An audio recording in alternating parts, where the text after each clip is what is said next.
بسم الله الرحمن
فإنها بخير كان مسكنه وزناها بشر خاطئها أموالنا لذوي الميراث واجمعها وخلودنا لخراب يهديها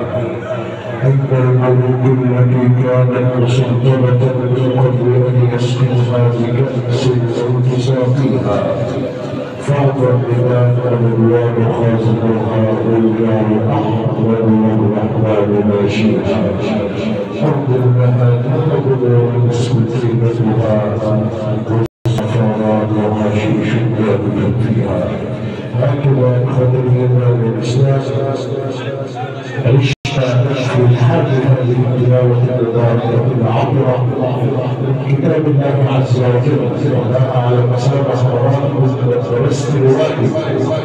من قضية مصر العربية مثل محافظة الشرقية قضية القارئ الشيخ محمد حسن الزيات